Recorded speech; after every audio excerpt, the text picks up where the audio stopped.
সরকারি হাসপাতালগুলোতে নিরাপত্তা সুনিশ্চিত করার জন্য মোতায়েন করতে হবে সিসিটিভি। এই দাবি আমরা জানি যে জুনিয়র চিকিৎসকদের তরফ থেকে নবান্নে গিয়ে মুখ্যমন্ত্রীর কাছে করা হয়েছিল। সেই মতো নাকি কাজও এগোনো হচ্ছে, কিন্তু আদতে সেখানে কাজ কতটা এগোচ্ছে আর দুর্নীতি কতটা হচ্ছে এটাই এখন লাখ টাকার প্রশ্ন। কারণ একটা হাসপাতালে মাত্র একটা সিসিটিভি মোতায়েনের জন্য নাকি 1 লক্ষ টাকারও বেশি খরচ হচ্ছে, আর সেই অভিযোগ করেছেন বিরোধী দলনেতা। আর এই জায়গা থেকে এবার প্রশ্ন উঠছে, যে কোনো সরকারি কাজ, যে কোনো প্রকল্পে অর্থ বরাদ্দ করা হলে সেখানে দুর্নীতি হবেই, এটা ধরেই কি আমাদের এগোতে হবে? সুপ্রিম কোর্টের ঠেলায় হাসপাতালে পরিকাঠামো ও নিরাপত্তা নিয়ে টনক নড়েছিল রাজ্য সরকারের। এই কদিনে সেই কাজের বহর কেমন? ঝাড়গ্রাম ও আরামবাগ মেডিকেল কলেজের কথাই ধরা যাক।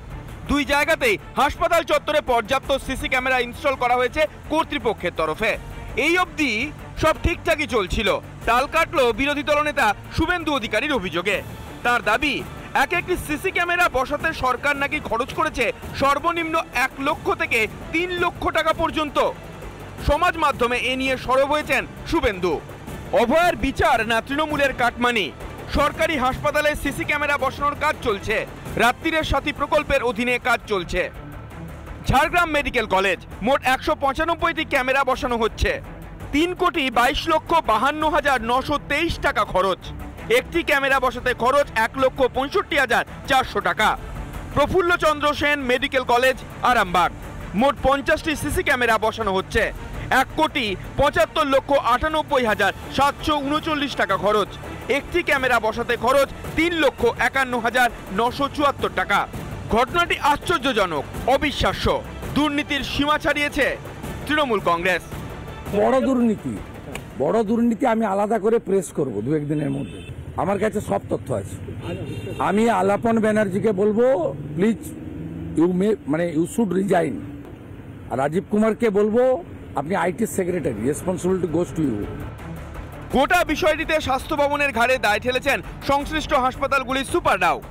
সেই অনুযায়ী আমাদের রিকোয়ারমেন্ট চেয়ে পাঠিয়েছিলাম।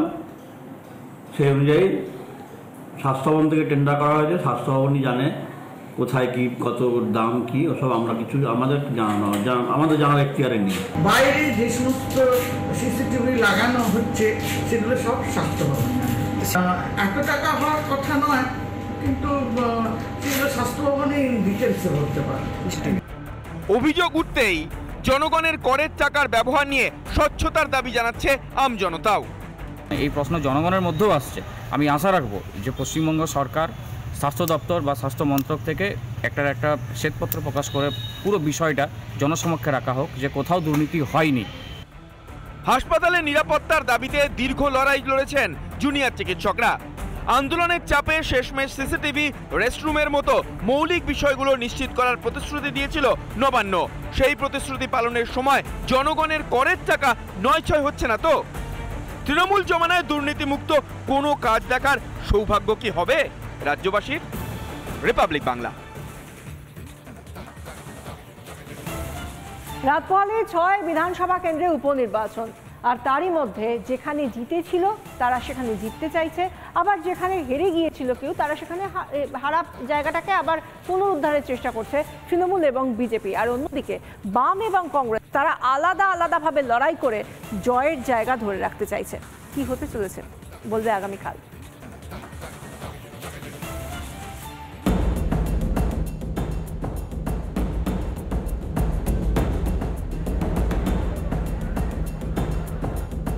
মঙ্গলে উষা শেষে বুধে পা পড়লেই উপনির্বাচন। পুনরায় জনপ্রতিনিধি বেছে নেবেন রাজ্যের 6 বিধানসভার মানুষ। সিতাই মোট ভোটার 3,05,500, বুথ 300টি। মাদারিহাট মোট ভোটার 2,20,000, বুথ 226টি। তালডাংরা 2,41,497 জন ভোটদাতা, বুথ রয়েছে 264টি। নৈহাটি ভোটারের সংখ্যা 2,75,332, বুথ রয়েছে 210টি। হাড়োয়া মোট ভোটার 2,69,103, 297টি বুথ রয়েছে। মেদিনীপুর ভোটারের সংখ্যা প্রায় 2,91,000, বুথের সংখ্যা 304টি। ইতিমধ্যে প্রতিটি কেন্দ্রে শুরু হয়ে গিয়েছে ভোট গ্রহণ পর্বের চূড়ান্ত প্রস্তুতি। টিসিআরসি সেন্টারগুলি থেকে ভোট সামগ্রী সংগ্রহ করে নিজেদের কেন্দ্রের উদ্দেশ্যে রওনা দিয়েছেন ভোটকর্মীরা। এখন অব্দি মনে হচ্ছে পিসফুলি হবে। এখানে এলাম, রেজিস্ট্রেশন করলাম, ডিটেলস নিলাম, খুব সুশৃঙ্খলভাবেই হচ্ছে। আশা করি ভোট পর্ব শান্তিপূর্ণভাবেই হবে বলে আমাদের ধারণা। ভোট যাতে শান্তিপূর্ণ হয় তা নিশ্চিত করতে 6টি কেন্দ্রে মোট 108 কোম্পানি কেন্দ্রীয় বাহিনী মোতায়েন করা হয়েছে। এর মধ্যে সিতাইয়ে 18 কোম্পানি, মাদারিহাটে 18 কোম্পানি, নৈহাটিতে 13 কোম্পানি, হারোয়াতে 18 কোম্পানি, মেদিনীপুরে 19 কোম্পানি ও তালডাংরায় সবথেকে বেশি 22 কোম্পানি বাহিনী মোতায়েন করা হয়েছে। 102 কোম্পানি বাহিনী বুথে থাকবে ও 6 কোম্পানি বাহিনী স্ট্রং রুম পাহারায় মোতায়েন থাকবে। তবে বাংলার ভোট মানেই হিংসা, হানাহানি ও রক্তঝরা। উপনির্বাচনে কি হিংসা এড়ানো যাবে? আরজিকর কাণ্ডের ঘা মানুষের মনে এখনো দগদগে। অন্যদিকে সম্প্রতি বাংলার আবাস যোজনায় ব্যাপক দুর্নীতির অভিযোগ। বিক্ষোভ দেখা গিয়েছে গোটা রাজ্য জুড়ে। এইসব ইস্যু কি শাসক দলের ভোট ব্যাংকে প্রভাব ফেলবে? লোকসভার ধাক্কা সামলে উপনির্বাচনে দাগ কাটতে পারবে বিজেপি? একা লড়ে লাভ নাকি লোকসান? কি হবে বাম কংগ্রেসের? যদিও রাজ্যের ট্র্যাডিশন বলছে এই রাজ্যের সরকার যার, উপনির্বাচনও তার। ব্যতিক্রম কি ঘটবে? রিপাবলিক বাংলা। বারবার রাজ্যের মুখ্যমন্ত্রী কেন্দ্রীয় বঞ্চনার অভিযোগ করেন। এবার সেই অভিযোগ, বারবার যে অভিযোগগুলো উঠেছে সেই অভিযোগগুলোরই কড়া ভাষায় তার জবাব দিলেন কেন্দ্রীয় অর্থমন্ত্রী নির্মলা সীতারামন। শুধুমাত্র কড়া জবাব দেওয়াই নয়, সেই সঙ্গে রিপাবলিক নেটওয়ার্কের ইকোনমিক সামিটে একেবারে কড়া চ্যালেঞ্জ করলেন নির্মলা সীতারামন। आवास योजना কেন টাকা দিচ্ছেন না? बंगाल में चोर है सब ना, अब रुपया दिया तो चोरी करेगा। কেন্দ্র নাকি রাজ্যের প্রাপ্য টাকা দেয় না। একবার দুবার নয়, বারবার এই অভিযোগ করেছেন মুখ্যমন্ত্রী মমতা বন্দ্যোপাধ্যায়। এমনকি টাকা চেয়ে দিল্লিতেও দরবার করেছেন তিনি। কিন্তু এই কেন্দ্রীয় বঞ্চনার অভিযোগ কি আদৌ সত্যি? রিপাবলিক নেটওয়ার্কের ইকোনমিক সামিটে জবাব দিলেন কেন্দ্রীয় অর্থমন্ত্রী Nirmala Sitharaman. I'm honestly saying, and I repeat with my eyes wide open, looking into the very august audience. Yes, ma'am.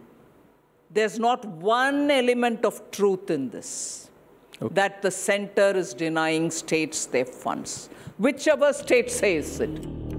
পরিসংখ্যান বলছে গত 1 বছরে দফায় দফায় রাজ্যকে টাকা দিয়েছে কেন্দ্র।